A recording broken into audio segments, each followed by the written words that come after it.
We have problems with voles. Last year and this year is even worse. So I have found a trick on YouTube that I thought I'd experiment with and see how it works. But let me show you the voles. All across, up and down this fence line, they are really digging the dirt up. And they're not only here. See the big hole there?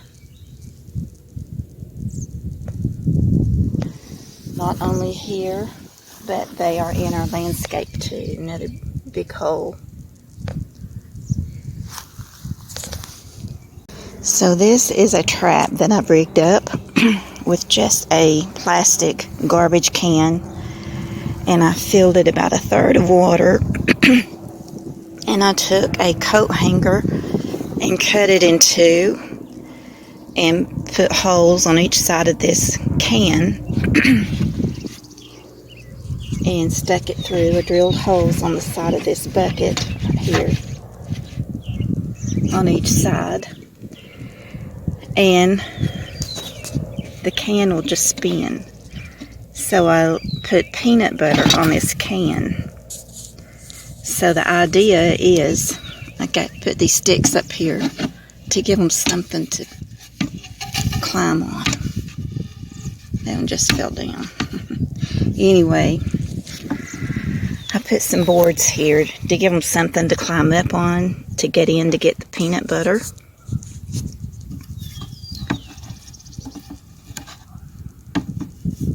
And when they land on the can and it starts spinning, they fall off in the water and they can't get out.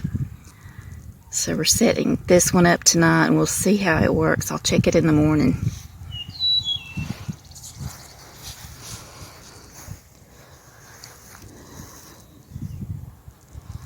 Mercy. Don't you get up there and get that. I got to get you inside and put you up. You've been doing what you can with the moles, haven't you? You've been sniffing them out. It's time to feed you and put you to bed.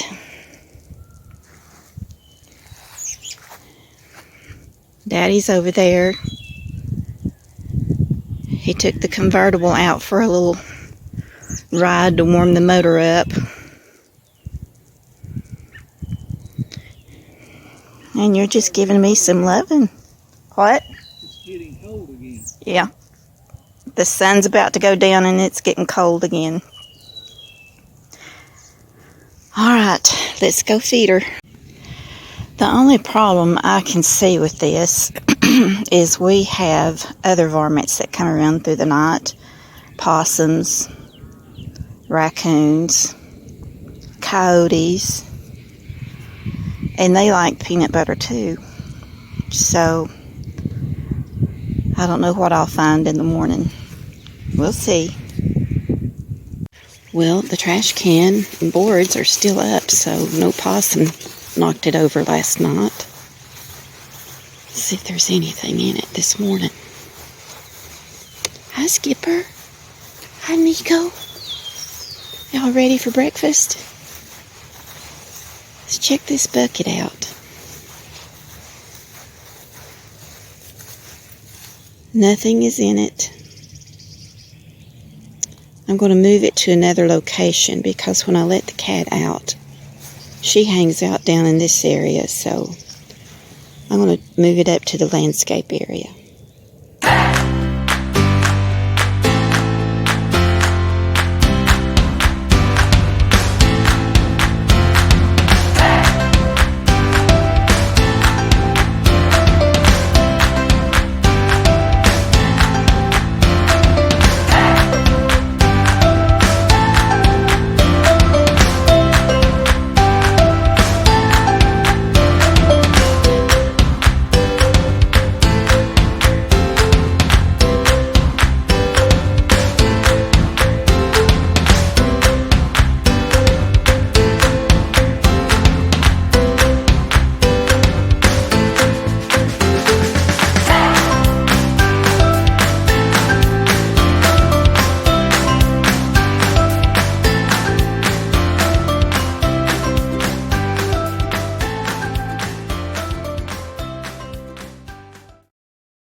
Well, a storm just came through and now the sun is out, but we had hail and high winds and rain, and I'm glad that's over with. But if you all remember a video back last year where my Palomino horse, Skipper, was attacked by bees and had almost 100 stings all over her body and whelps everywhere. I was really concerned about her. But I never did find the bee's nest. So I love YouTube. I learned so much on YouTube from all of you all. But I saw this video about how to get rid of Y bees, W-H-Y. The W is for wasp, H is for hornets, and the Y, W-H-Y, is for yellow jackets.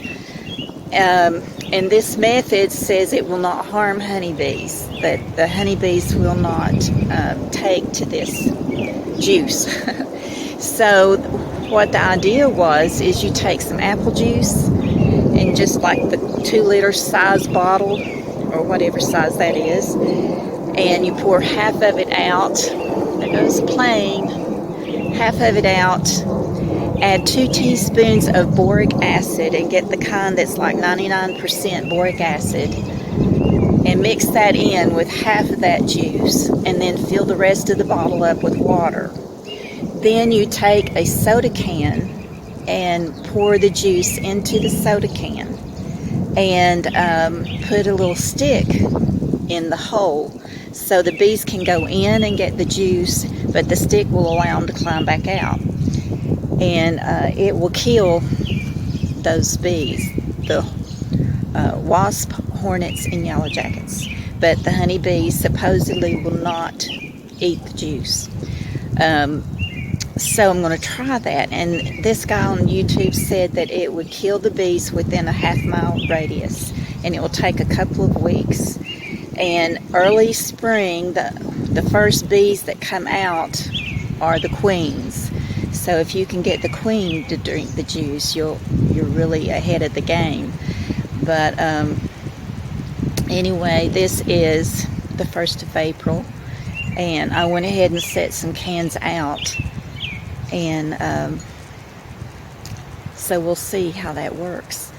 But I hope it will get rid of the bees and Skipper doesn't get attacked anymore, or Nico, either one. So I'll show you what I've done.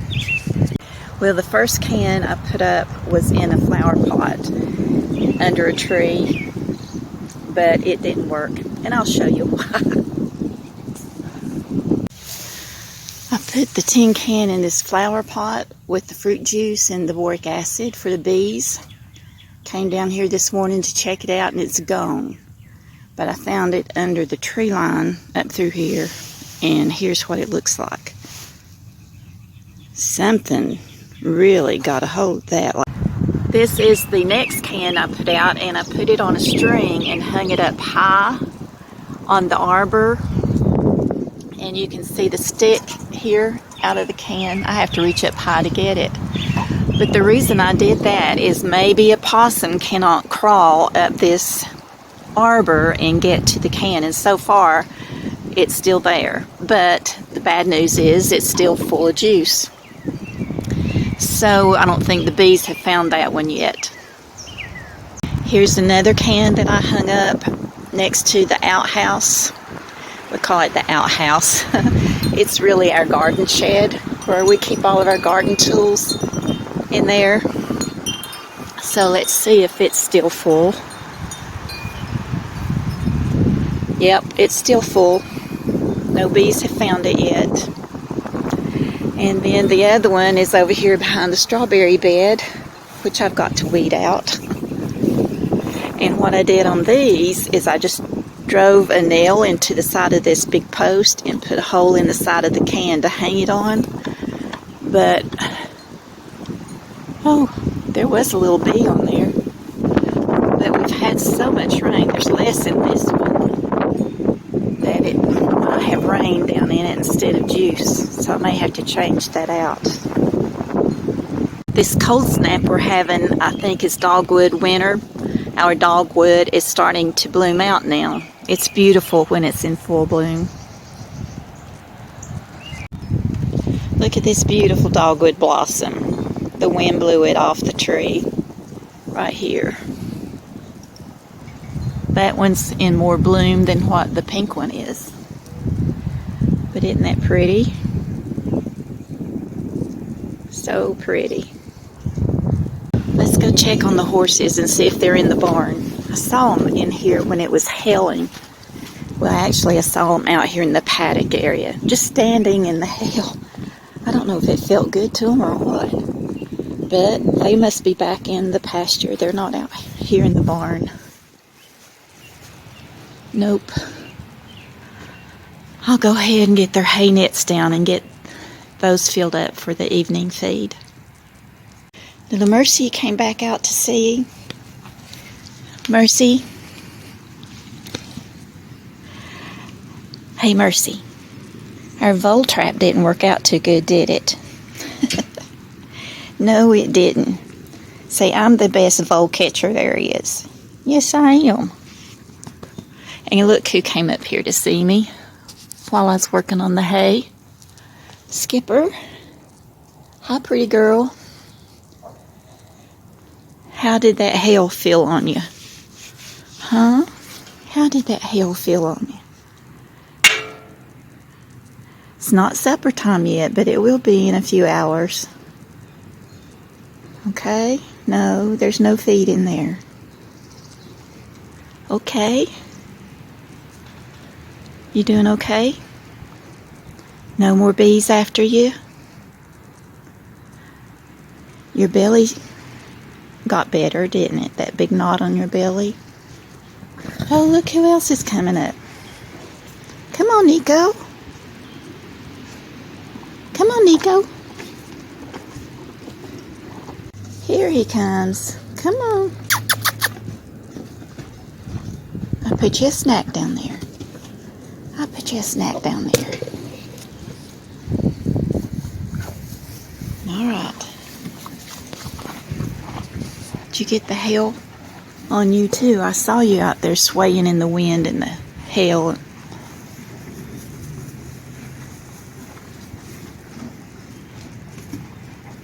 He's going to go back to greener grass.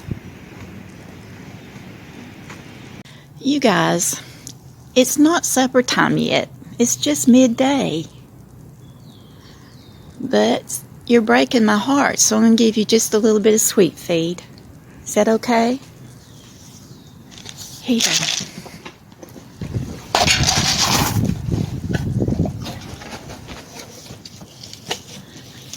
Here's some for Nico.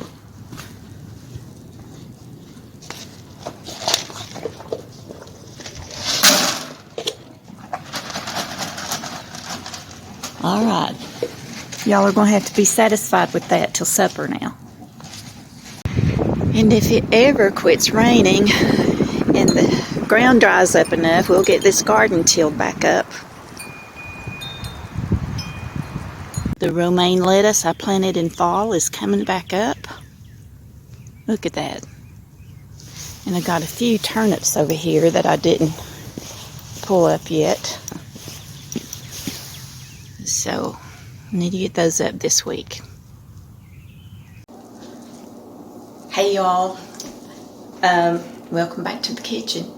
I'm starting a low carb keto diet, doing it my way. I don't go just by the rules of keto or low carb, but basically just cut out sugars and bread and pastas, rice, anything starchy, got to cut it out. So anyway, I started last Thursday, and after 4 days I'd lost 2.5 pounds.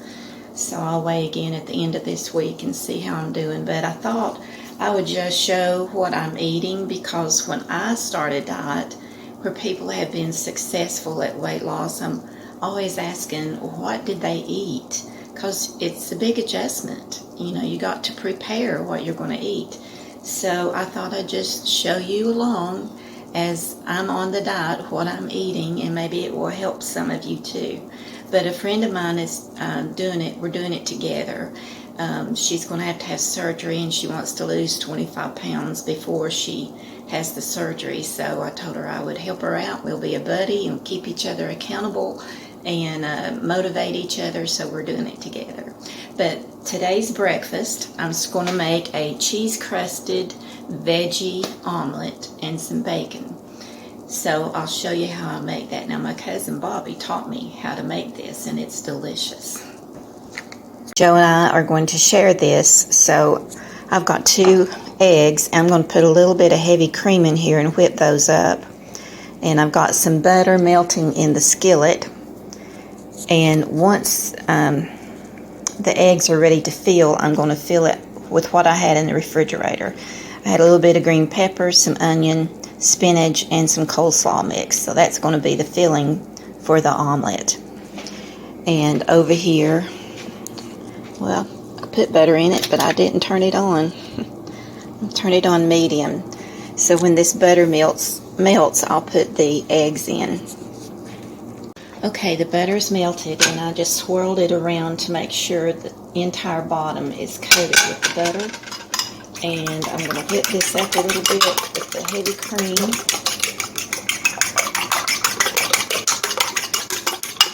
And pour it in.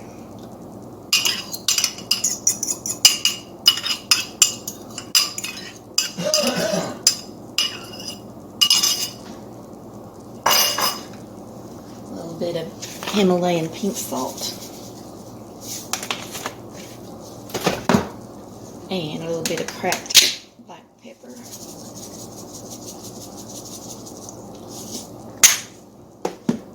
Now, when this starts to set up a little bit, see how wiggly it is right now? But once it starts to set up, I'm going to put some extra sharp cheddar cheese there and let it melt. And by the time it melts, it should be set up good enough to where I can flip it over. Okay, this is starting to set up some, so I'm going to go ahead and put my cheese in there. Just enough to cover all the egg.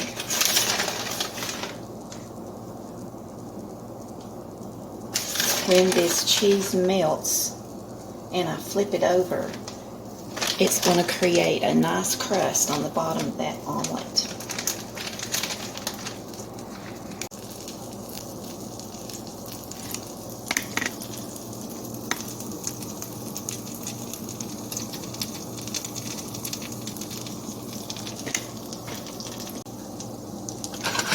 Okay, I think it's almost ready to flip.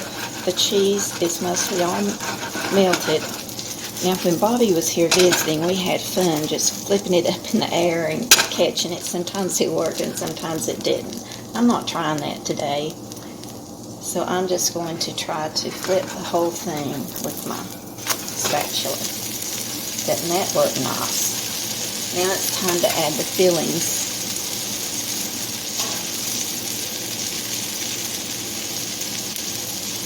Put in the bell pepper. Evenly distributed across the onion.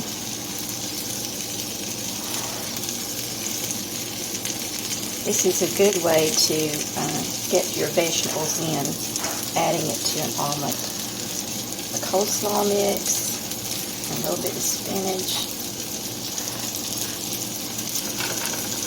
I'm going to add some more cheese to the inside. Where'd my cheese go? Put it up.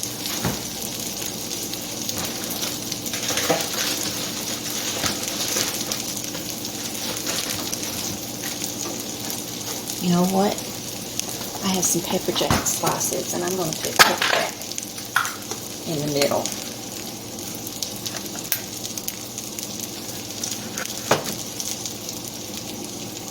Make it really nice and cheesy.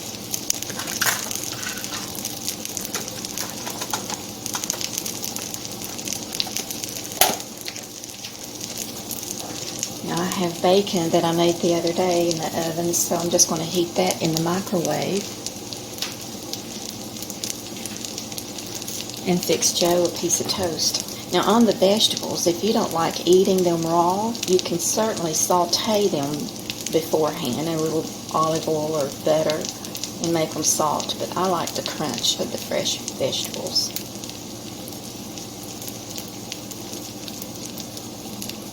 Let me check to see if I can flip it yet.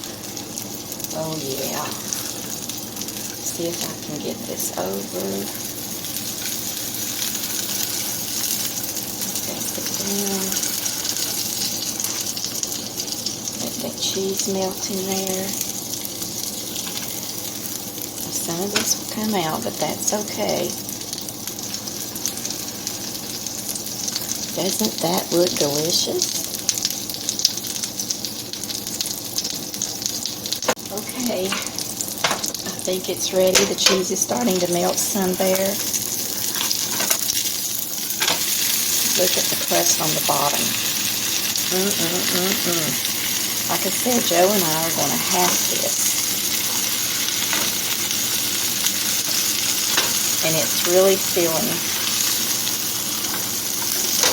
I've already heated our 2 pieces of bacon here in the plate.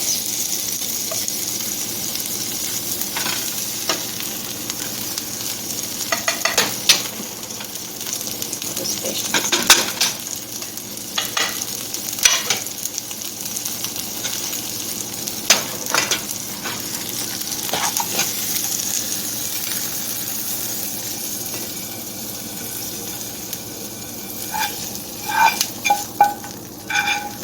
Honey, breakfast is ready. I said this was breakfast, but it's actually brunch because I don't eat until around 11 to 12 o'clock. But Joe has cereal when he gets up, so we have brunch for lunch. Come on and get it.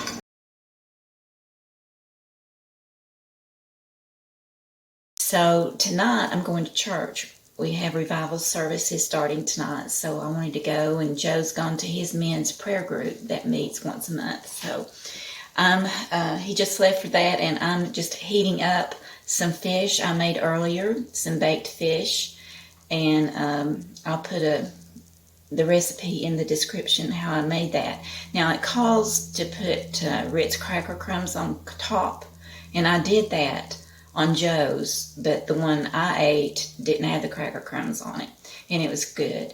So we had some left over, and I went ahead and heated up a piece in the air fryer.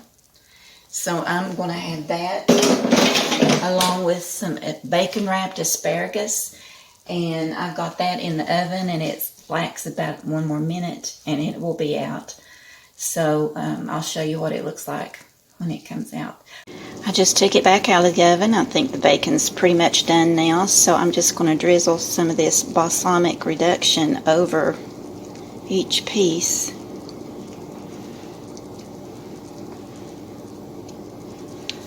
It's good stuff. Now Joe doesn't like asparagus, so that's why I made it tonight. Since he's not here for supper, he's having his potluck with his friends, so this is going to be good, y'all.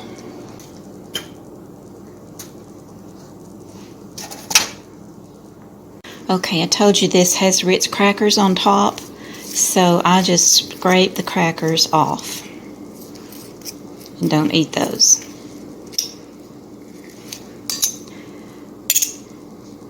But it is good with it on there, I have to tell you. Guys, these asparagus bundles, I have to tell you, with that balsamic reduction, it's delicious. Still very hot. That burned my fingers.